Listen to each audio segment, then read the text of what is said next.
दोस्तों, फोटोग्राफी का जो बीज संदीप के मन में पैदा हो चुका था, उसे लेकर वो बहुत ज्यादा पैशनेट थे।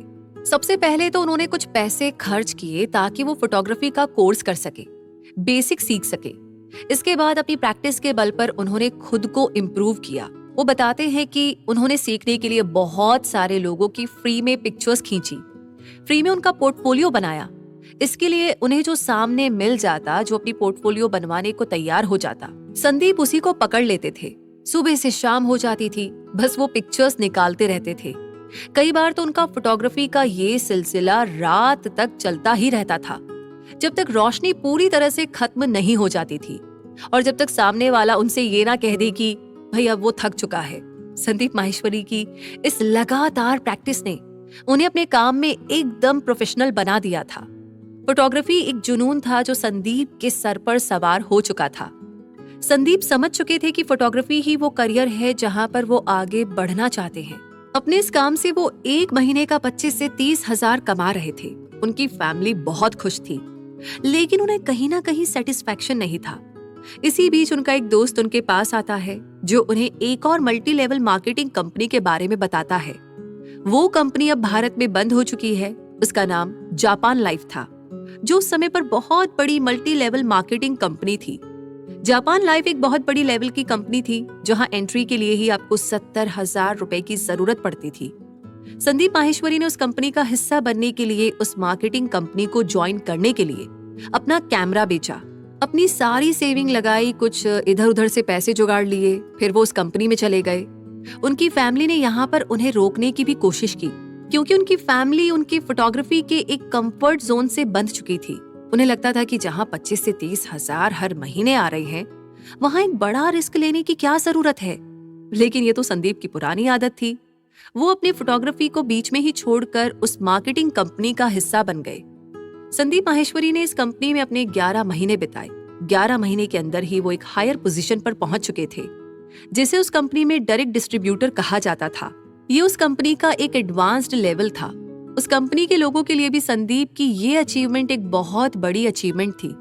यहाँ पर संदीप ने करीब 150 लोगों का एक ग्रुप बना लिया था, जो उनसे जुड़े हुए थे, और उनके जरिए प्रोडक्ट की मार्केटिंग करके वो 1 से 1.5 लाख रुपए महीना कमा रहे थे। अब वापस से एक ऐसा दौर आ चुका था जहां कोई दूसरा होता तो वो सेटिस्फाइड होकर उस कंपनी पर पूरी तरह से डिपेंडेंट होकर आराम से अपनी जिंदगी जीने लगता।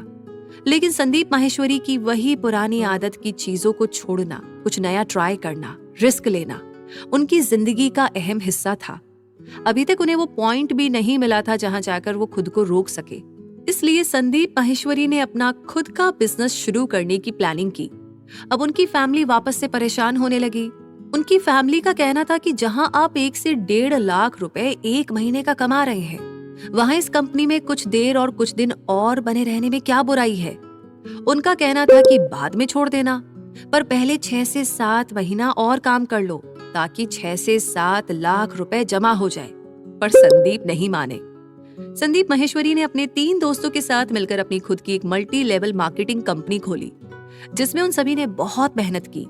खास तौर पर संदीप माहेश्वरी ने बहुत मेहनत की, क्योंकि उन्हें इस काम का एक्सपीरियंस था। अगर सेल्स की बात की जाए तो इस कंपनी ने एक अच्छा खासा प्रॉफिट जनरेट किया, लेकिन ओवरऑल जब ये कंपनी बंद हुई तब संदीप के हाथ में कोई पैसे नहीं थे, जबकि इसमें संदीप ने अच्छे खासे पैसे इन्वेस्ट भी किए थे।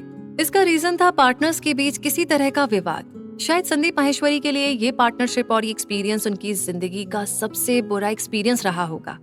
इसलिए संदीप इस बारे में ज्यादा बात करने से कतराते हैं। वो ना तो अपने पार्टनर का नाम रिवील करना चाहते हैं और ना ही उस कंपनी की पूरी कहानी। पर ये तो फिक्स है कि इस कंपनी के बंद होते ही संदीप माहेश्वरी को एक बार फिर से एक बड़ा नुकसान झेलना पड़ा। इस कंपनी के बंद होते ही संदीप माहेश्वरी ने किताब लिखी है, जो मल्टी लेवल मार्केटिंग के ऊपर लिखी गई थी। संदीप ने उस किताब को लिखने में भी बहुत मेहनत की। एक इनोवेटिव आइडिया लगाया, उस किताब को उल्टा बनाया जाए, जैसा कि उर्दू की किताबों में होता है, जो उल्टी पीछे से पढ़ी जाती है।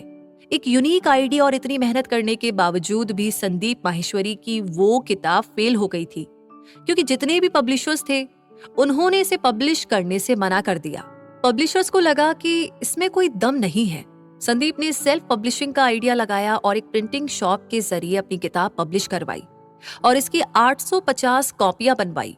ये किताब कई सालों तक संदीप के घर में पड़ी रही। बाद में एक ऐसा मौका भी आया जब उनकी माँ ने सारी किताबों को रद्दी में बेच दिया। अभी संदीप माहेश्वरी के पास उस किताब की सिर्फ 4 कॉपियां पड़ी है, जिसे वो बहुत ज्यादा संभाल कर रखते हैं। इस बुक के साथ उनका बहुत बुरा एक्सपीरियंस रहा। संदीप माहेश्वरी से पूछे जाने पर कि किताब को उल्टा लिखने का क्या मतलब था, तो उन्होंने बताया कि जब तक हम एक अलग तरह से पढ़ना शुरू नहीं कर देते, तब तक हम एक अलग तरीके से सोचना शुरू नहीं कर सकते। रीडिंग हैबिट बदलने से सोचने की कैपेसिटी भी बदलती है। बस इसी एक थॉट को ध्यान में रखते हुए उन्होंने इस किताब को उल्टा बनाया।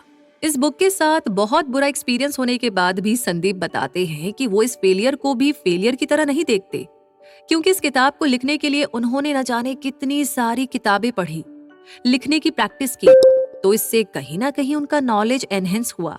वो कहते हैं ना कि पढ़ने और लिखने का काम कभी बेकार नहीं जाता। आपने जो भी पढ़ा है वो कभी ना कभी आपकी जिंदगी में काम जरूर आता है, भले ही वो आपको भी याद ना हो। इसी बीच संदीप का एक दोस्त उनके पास वापस आया अपना पोर्टफोलियो लेकर।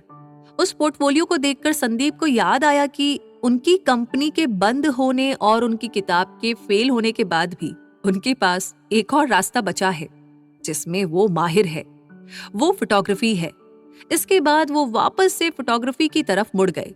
और आगे इस जर्नी में क्या हुआ, ये जानने के लिए बने रहिए रूबी के साथ और सुनते रहिए कुकू FM।